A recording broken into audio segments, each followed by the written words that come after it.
Les amis, bonjour à tous, aujourd'hui nous sommes le 28 juillet 2023, il est 11h15. Suite à mon départ de vacances il y a environ une dizaine de jours, le Bitcoin n'a pas montré de rebond haussier. Il continue globalement dans une petite tendance baissière en vue 4 heures et également pour le moment en vue journée. En vue semaine, vous le voyez, on fait toujours des plus bas et des plus hauts de plus en plus haut, donc pour le moment pas d'inquiétude à avoir. Je propose tout simplement de faire un point sur les marchés aujourd'hui.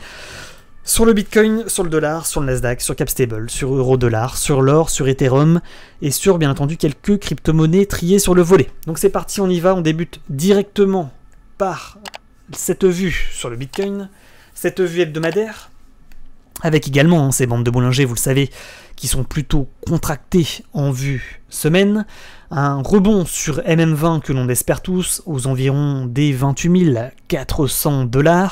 Au niveau technique, pas de breakout, de ligne de coup, de rounding bottom, pour le moment, qui se transforme en tasse avec anse, rejet sur cette ligne de coup, rejet sur trendline descendante, et pour le moment, on est en train d'espérer que le Bitcoin ne va pas casser sa trendline ascendante que l'on suit, qu'il suit depuis janvier 2023, cette trendline qu'il ne faudrait évidemment pas casser pour ne pas reprendre la baisse en vue hebdomadaire. Donc vous l'avez compris, pour le moment, en vue hebdomadaire, on est toujours en tendance haussière sur le Bitcoin. Bien entendu, il y a des corrections, bien entendu, il y a des consolidations. On ne fait pas un tout droit to the moon, road to 44 000 $ en un seul coup. Et effectivement, il faut prendre son mal en patience quand on est en tendance, enfin quand on est en train de corriger, comme actuellement depuis maintenant une semaine, 2 semaines, 3 semaines, 4 semaines, 5 semaines, 5 semaines de consolidation ou de correction, et tout simplement on espère maintenant, enfin on attend un rebond haussier sur les niveaux dont on va parler dans un instant.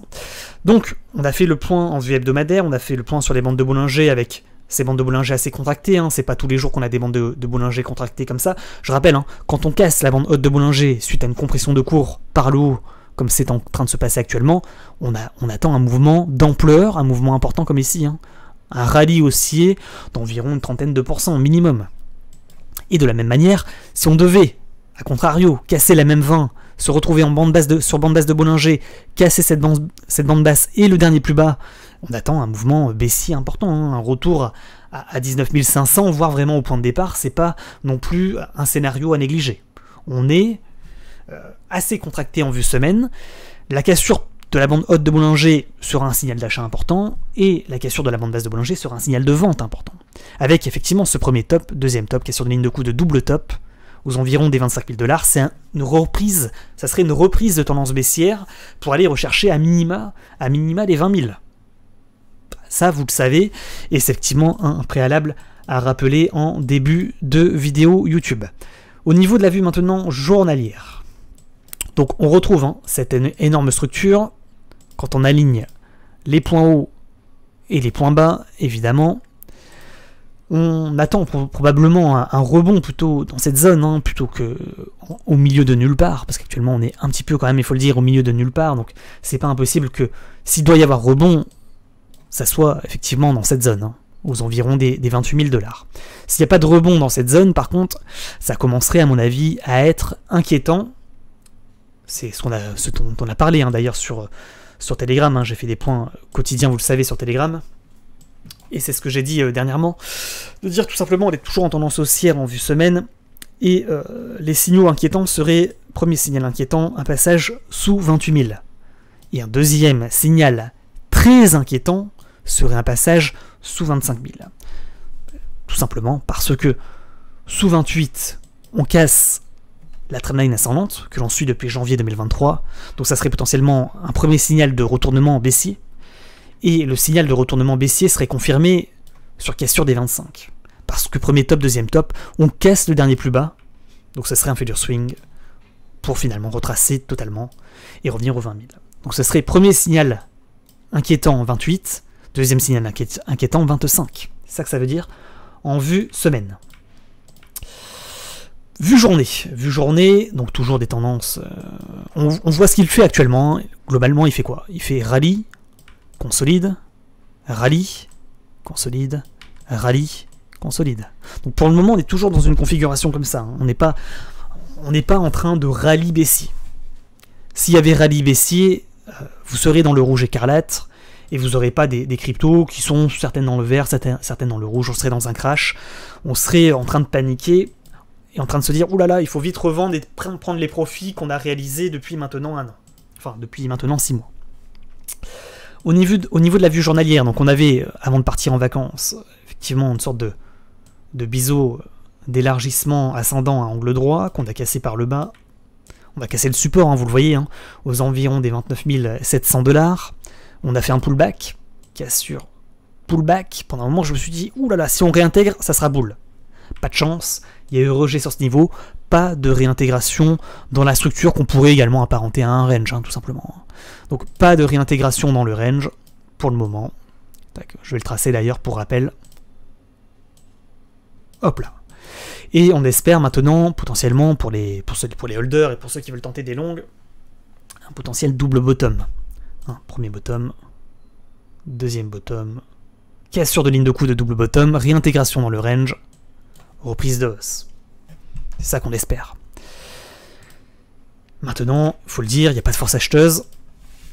Donc pour le moment, ce scénario de double bottom, réintégration des 29 700 $ avec signal d'achat, du coup, sur réintégration dans le range, pour le moment, il n'est pas d'actualité. Bon, on essaie d'avoir un coup d'avance, et il faut quand même parler de ce scénario de double bottom, réintégration, signal d'achat, on repart. Et on va rechercher quel niveau? Le haut de range, évidemment. Donc le haut de range aux environs des 31 500 $.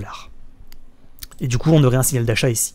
Pour le moment, effectivement, le potentiel achat sur le deuxième bottom, c'est également un signal intéressant, hein. C'est pas un signal à négliger, c'est pas une fois qu'on a le rallye et qu'on se retrouve ici, qu'il faut commencer à se dire « Ah, est-ce qu'on peut acheter à 29 008 ?» Ça peut se tenter déjà sur le deuxième bottom. Néanmoins, vous me connaissez, moi je préfère acheter les supports descendants. On en a déjà parlé dans les vidéos formations, vous pouvez d'ailleurs retrouver dans la description de la vidéo toutes les vidéos formations que j'ai réalisées, notamment avec une playlist complète. Allez les voir si ce n'est pas déjà fait. Et tout simplement, moi je suis plutôt de la team qui pense qu'il faut mieux acheter un support descendant qu'un support horizontal. Donc le support descendant, pour moi, il se situe à peu près ici. Point bas, point bas, point bas, point bas. C'est ici. Ah, c'est un peu chiant, parce que ce serait un potentiel dump, ça serait une ligne, enfin, un deuxième bottom qui tiendrait pas. Premier bottom, deuxième bottom, ça tient pas, on dip. Comme il le fait depuis maintenant 1 mois. Hein. On le voit mieux en vue journée. Qu'est-ce qu'il fait? Dump, consolide, il redump, il reconsolide, il redump, il reconsolide, il redump. C'est des moves un peu comme ça qu'il réalise depuis maintenant 1 mois. Correction, dump. Correction, dump. Correction, dump. Point final peut-être. À ne pas oublier. Il pourrait faire ça, et du coup ça traînerait comme ça jusqu'à début août. Alors, une petite semaine encore d'attente dans le dip, dans la baisse, dans la correction, et ce niveau des 27 800, 28 000 $ qu'on espère qui maintiendra la tendance haussière. Qu'est-ce qu'il y a d'autre à dire en vue journée, peut-être en vue avec les bandes de Bollinger? Est-ce qu'il y a d'autres éléments à dire, à donner? On voit qu'il n'y a pas de support pour le moment qui résiste. On voit qu'on est en train de transpercer la bande basse de Bollinger. On voit qu'il y a toujours ce risque de retracement complet de la hausse. Dans le pire des scénarios pour retomber à 25. Évidemment. En vue 4 heures, qu'est-ce qu'on voit au niveau des bandes de Bollinger? Cassure de bas de range. Dump. Pullback. On n'y arrive pas. On va chercher la bande basse de Bollinger. Et vous voyez, on a une contraction de cours au niveau des bandes de Bollinger. Bande basse de Bollinger aux environs des 29 000 $. Si ce niveau ne tient pas, on fera un rallye baissier à nouveau, comme ici. Nouveau rallye, pour aller rechercher potentiellement, si mes niveaux veulent bien se tracer, c'est pas le moment d'avoir un trading view qui bug, peut-être un point d'étape, en attendant que ça revienne à la vie, à la réalité, un point d'étape peut-être sur le dollar, sur Nasdaq, sur Capstable, etc. Parce que là, j'ai plus rien qui répond. Tac. Et vu que j'ai pas envie de réenregistrer la vidéo, on va attendre que ça réponde. Dollar. Le dollar, qu'est-ce qu'on voit? On voit un rebond aussi. Dernièrement, vous l'avez vu, un dollar qui reprend environ un petit 2%. Bon.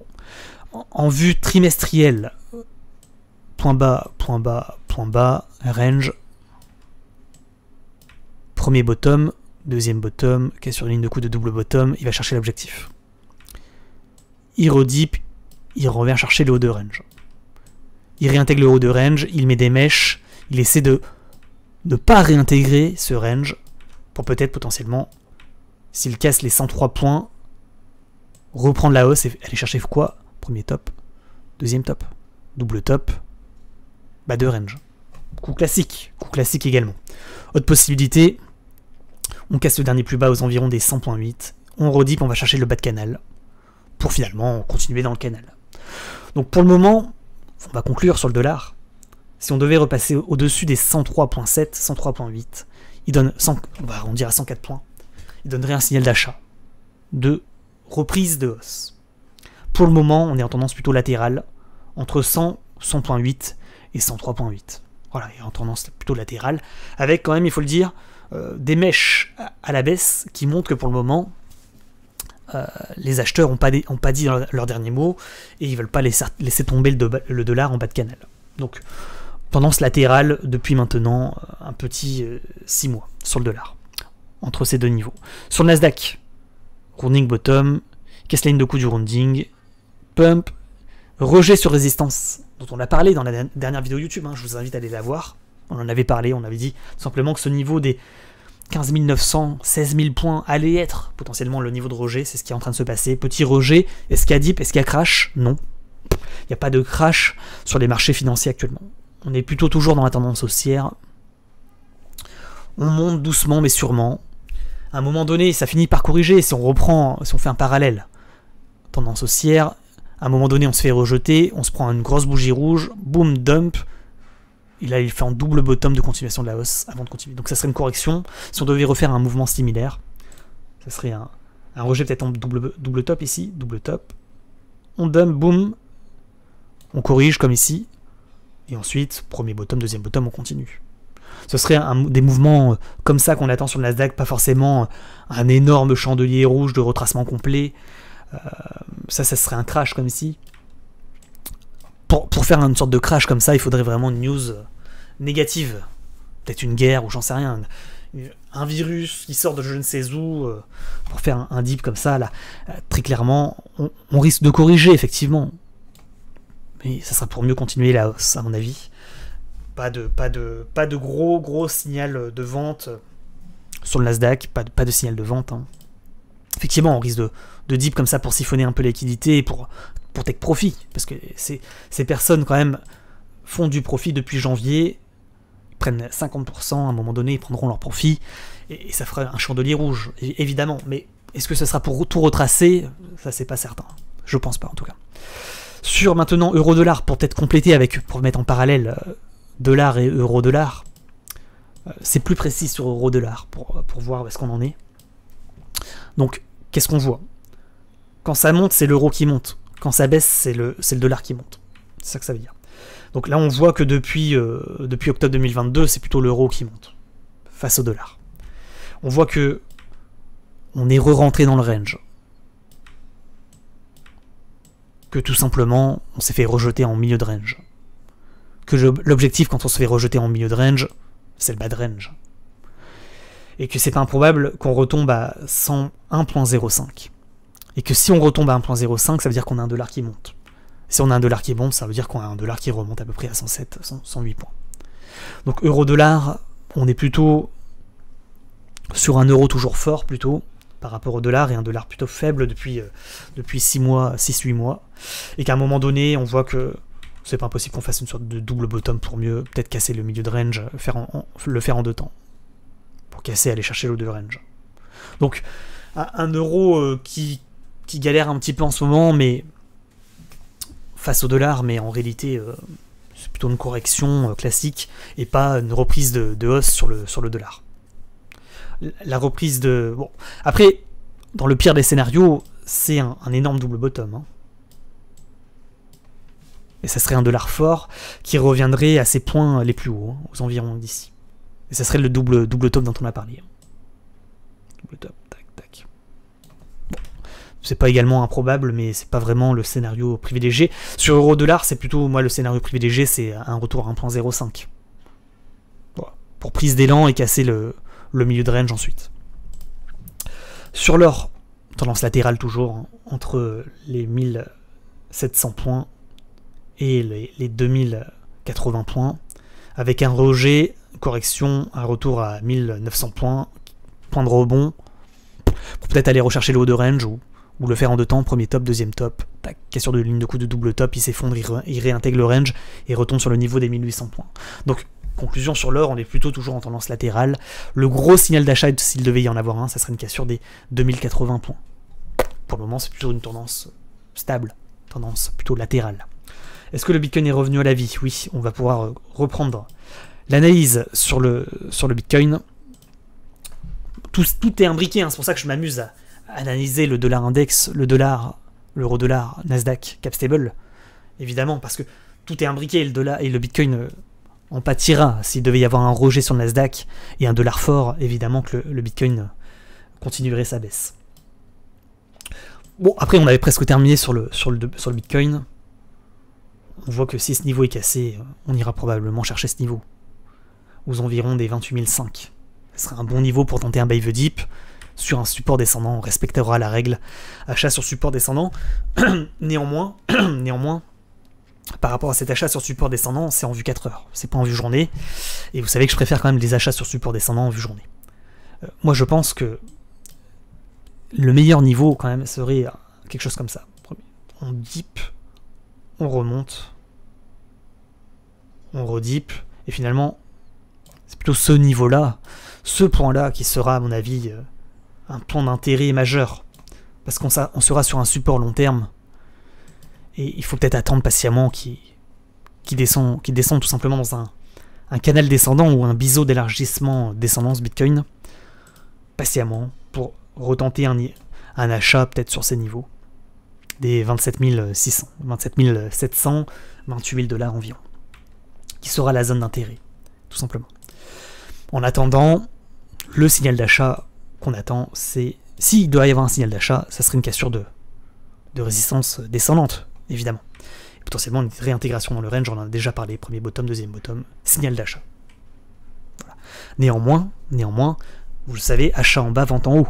C'est pas une fois qu'on sera à 29 008 qu'il faudra se dire est-ce qu'il faut acheter ou pas. Le mieux, c'est quand même d'acheter soit sur le deuxième bottom, soit sur la trendline descendante, qui serait encore un meilleur niveau. Soit ici, soit on attend vraiment le bas de la structure. Pour terminer, par rapport à ce biseau d'élargissement descendant, qui est un peu tiré par les cheveux, mais qui existe quand même, ça finit en général à la hausse. Parce que la théorie chartiste, c'est quoi? C'est on a un biseau d'élargissement descendant, soit avec une trendline comme ça. Tac. La trendline, en fait, je sais pas exactement où elle se trouve. Peut-être qu'elle est comme ça. La trendline descendante. Et que le deuxième bottom, pour acheter le deuxième bottom, tac, c'est peut-être ici, hein, aux environs des 28 008, 28 009. Mais peut-être qu'également la trendline descendante, elle est comme ça. Et à ce moment-là, la dernière mèche serait pas le bon niveau, ça serait un peu en dessous. Et pour terminer sur le biseau d'élargissement descendant, la théorie chartiste, c'est quoi? C'est qu'à un moment donné, on finit par le casser par le haut pour reprendre la hausse. Ou c'est peut-être également un canal descendant. Un canal descendant comme ça. Peut-être également. Bon, c'est un peu moins beau, je trouve. Un peu moins propre. Bon, je pense que avoir été complet, on va résumer. Pour terminer, peut-être sur le Bitcoin, tendance générale en vue semaine haussière, point de rebond majeur ici, si ça ne tient pas, c'est un retour sur trendline descendante ici. Et un retour sur les derniers plus bas, un retracement complet de la hausse. En Bart-Simpson, voilà, Bart. Hop là, pour repartir ensuite, on l'espère. Par contre, si casse sur ligne de coup de double top, reprise de baisse. Donc conclusion générale, le meilleur point c'est plutôt dans la zone qui est ici, à 27 900, 28 000. Bien qu'on pourrait rebondir en double bottom ici et repartir directement, mais bon, à voir. Ça peut se tenter, mais c'est assez risqué en réalité. On est plutôt toujours en tendance baissière en vue 4 heures.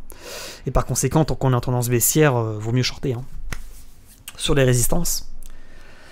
Maintenant, pour ceux qui veulent shorter, vous avez loupé le départ, évidemment. Le départ, il se faisait ici à 31 400. Et vous savez que je fais partie de la team qui avait réussi à shorter le top. Donc, j'ai take profit sur mes longues. Il y a bien longtemps déjà, à 1800 $ de profit. Je take profit également sur mes shorts. Je pense que c'était une erreur stratégique de take profit un petit peu trop tôt. Mais j'ai envie de dire la chose suivante, c'est de l'argent encaissé. C'est de l'argent encaissé, pas de regret quand on fait des profits. Le pire scénario, c'est de pas take profit et de revenir au point d'entrée sans avoir gagné un péco. Là, c'est take profit, c'est encaissé, c'est 2300 $ de profit. Depuis que je suis globalement en partie de vacances, bon, c'est pris, c'est dans la poche, tout simplement. Maintenant, j'attends tout simplement ma prochaine stratégie, c'est quoi? Vous voyez d'ailleurs, j'ai tracé cette trendline descendante. Donc, je suis impatient, peut-être qu'on retombe aux environs des 28,5 pour tenter un buy the dip sur la trendline descendante du bas de biseau. Ici. Néanmoins, je me fais pas d'illusions. Je pense que si on redip comme ça, c'est pour mieux reconsolider et mieux aller chercher le niveau dans un second temps. Et le bon point, ça sera plutôt ici. Ok, je pense avoir été complet sur le Bitcoin. Et sur mes stratégies, sur mes positions également de trading. Voilà, je suis plutôt en attente. Je suis plutôt en attente qu'on dip pour acheter, pour tenter des buy the dip. Même si je pense qu'on est trop early et qu'il faut être patient, attendre les 28. Sur Ethereum et tout le reste, je me fais pas également d'illusions, ça suivra le Bitcoin évidemment. Support ascendant, ça tient pour le moment, mais si ça dip, prochain niveau c'est ça, sur Ethereum. Aux environs des 1800 $. Qui sera un bon niveau également pour tenter un buy the dip et tenter également la cassure de ligne de coup de rounding. Ensuite, peut-être qu'il y a également une entrée en range qui se prépare sur Ethereum. Une réentrée dans le range, ici, avec mèche, piège acheteur, on réintègre le range, on est en milieu de range, on casse le milieu de range, on retombe en bas de range. Et finalement, c'est du trading range qui se prépare avec sur Ethereum un bas de range à 1700 $ qui sera un bon niveau pour recharger, potentiellement. Sur BNB, bas de range, XRP, il retrace, Dog, RAS, Ada Cardano, RAS, Matic RAS, Dot RAS, TRX, toujours dans son canal ascendant, incroyable le TRX. SHIB, pas de réintégration dans la structure. S'il réintègre, ça serait boule pour aller chercher le support descendant, enfin la résistance descendante à 0.9, ici. Mais bon, pas de force acheteuse sur SHIB pour le moment. LTC, toujours en tendance latérale. Meilleur point d'entrée, c'est 76.6 sur LTC. Faut être patient, attendre qu'il touche le bas de range. NIR Protocol, pas de signal d'achat. Meilleur point d'entrée aux environs des 1.1. Ça contracte, ça latéralise NIR Protocol entre les 1.3 et les 1.5. Chiliz, pas de signal d'achat. XMR rejet en haut de range. APE, c'est un peu comme sur NIR Protocol. Point bas, point bas, point bas, point bas. S'il dip, s'il casse ce niveau, ça va dip jusque là. 1.08 après, ça pique. CRV. Peut-être qu'on va chercher le double bottom sur CRV, ça serait beau. Premier bottom, deuxième bottom, point d'achat aux environs des 0.62 pour double bottom. Achat en bas, vente en haut, comme d'hab. Link, Chainlink, on est en haut de range. Alors là, c'est la Porsche ou la rue, il y a un gros risque de rejet quand même à 8.2 sur Link. Atom également en double bottom.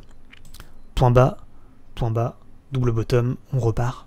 Ce serait intéressant, aux environs des 8.5. Le GLD, il est mort. Crypto morte. XLM et BCH, ça retrace. Avax, rejet sur résistance descendante. Peut-être également, c'est comme sur des protocoles, c'est comme sur AP, enfin sur CRV. Peut-être qu'il faut attendre le deuxième bottom, le retour sur trend ici, pour acheter et tenter le deuxième bottom. Cake, tendance latérale. Gala, tendance latérale. Ça bouge pas. Toutes ces cryptos-là sont plutôt un peu mortes. Ouh, Nexo, plutôt beau. Siacoin, plutôt intéressant également. Siacoin. Bon, ça a l'air également un peu mort, mais quand ça bouge pas comme ça, à un moment donné, ça finit par péter fort. C'est un peu comme Nexo. Sand, bof. Je regarde vite fait le reste du marché s'il n'y a pas un élément intéressant. Le ILV, là, ILV. ILV, beau rebond sur le... avec un beau biseau. Pas dégueulasse, ILV. Siphonnage de stop en plus. Avant de retracer la baisse. Ici, avec force acheteuse. Pas dégueu, ILV. Ouh là là, quick. Ok.